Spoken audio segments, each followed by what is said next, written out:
Hello friends, তোমাদের সবাইকে Bangla HD education YouTube চ্যানেলে স্বাগত জানাচ্ছি।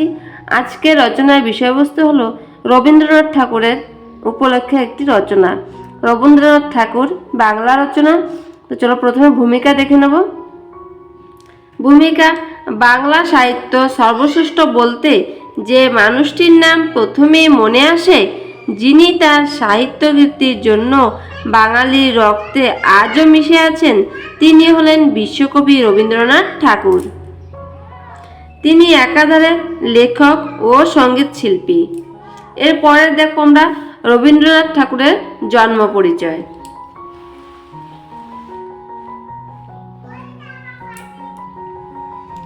25শে বৈশাখ ইংরেজি মাসের 7ই মে 1861 খ্রিস্টাব্দে কলকাতা জোড়াসাঁকোর ঠাকুর পরিবারে তিনি জন্মগ্রহণ করেন। রবীন্দ্রনাথ ঠাকুরের পিতার নাম মহর্ষি দেবেন্দ্রনাথ ঠাকুর এবং মাতার নাম সারদা দেবী। তিনি ছিলেন তার পিতামাতার চতুর্দশতম সন্তান। তিনি ছিলেন তার পিতামাতার চতুর্দশতম সন্তান। এরপর দেখবো আমরা রবীন্দ্রনাথ ঠাকুরের শিক্ষা। 4 দেয়ালের মধ্যে স্কুল জীবনের শিক্ষা ব্যবস্থা তার কোনো কালেই পছন্দের ছিল না। তাই কলকাতার বিভিন্ন নামী স্কুলে, যেমন western seminary, normal school, Bengal academy ইত্যাদি স্কুলে ভর্তি হলেও বেশি দিনের জন্য মন টেকাতে পারেননি। স্কুলের বদ্ধ পরিবেশে পড়াশোনা তাকে কোনোভাবেই বিদ্যালয়ে গিয়ে পড়াশোনা পড়াশোনা করতে দেয়নি।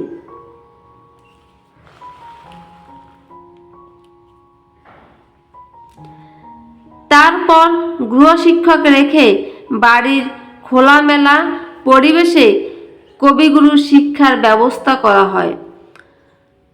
1878 খ্রিস্টাব্দে ব্যারিস্টারি পড়তে ইংল্যান্ডে যান।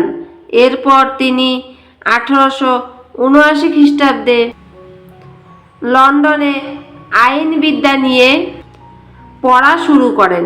কিন্তু সাহিত্য চর্চা রবীন্দ্রনাথ ঠাকুরকে এতটাই আকর্ষণ করে যে আইন নিয়ে আর পড়া হয়নি। এরপর দেখব রবীন্দ্রনাথ ঠাকুরের সাহিত্য সাধনা। রবীন্দ্রনাথ ঠাকুরের রচনাগুলি হল কবিতা, সঙ্গীত, সাহিত্য। এছাড়াও তিনি রং তুলি দিয়ে আঁকতে ভালোবাসতেন।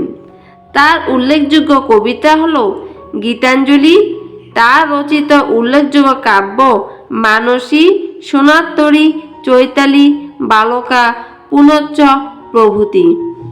তার বিশেষ নাটক হল বিসর্জন, রক্তরবি প্রভৃতি। এছাড়াও তিনি বিভিন্ন সাহিত্যকর্ম লিখে গেছেন। তিনি শুধু একজন কবিই ছিলেন না, সঙ্গীতের একজন প্রখ্যাত রচয়িতাও ছিলেন। তিনি ভারতের জাতীয় সঙ্গীত জনগণ মন এবং বাংলাদেশের জাতীয় সঙ্গীত রচনা করেন। রবীন্দ্রনাথ ঠাকুরের পুরস্কার। 1913 খ্রিস্টাব্দে রবীন্দ্রনাথ ঠাকুর তার গীতাঞ্জলি কাব্যের জন্য নোবেল পুরস্কার লাভ করেন। ইংরেজ সরকার তাকে নাইট উপাধি দিয়ে সম্মানিত করেন। 1919 খ্রিস্টাব্দে জালিয়ানওয়ালাবাগের হত্যাকাণ্ডের প্রতিবাদে তিনি নাইট উপাধি ত্যাগ করেন। তার অন্যতম বড় কাজ বোলপুরে শান্তিনিকেতনে বিদ্যালয় প্রতিষ্ঠা এবং শান্তিনিকেতন প্রতিষ্ঠা। তার রচিত গানগুলি রবীন্দ্রসঙ্গীত নামে পরিচিত। ভারত ও বাংলাদেশের জাতীয় সঙ্গীত তারই সৃষ্টি। রবীন্দ্রনাথ ঠাকুরের বিবাহ জীবন। 1883 খ্রিস্টাব্দ ঠাকুরবাড়ির এক অধস্তন কর্মচারী বেণীমাধব রায়চৌধুরীর 11 বর্ষীয়া কন্যা ভবতারিণীর সাথে 22 বছর বয়সে কবিগুরুর বিবাহ সম্পন্ন হয়। বিবাহের পর তার স্ত্রীর নাম হয় মৃণালিনী দেবী। তাদের মোট 5 জন সন্তান হয়েছিল। তারা হলেন মাধবীলতা, রথীন্দ্রনাথ, রেণুকা, মীরা এবং সমীন্দ্রনাথ। এদের মধ্যে রেণুকা এবং সমীন্দ্রনাথের খুব অল্প বয়সেই মৃত্যু হয়।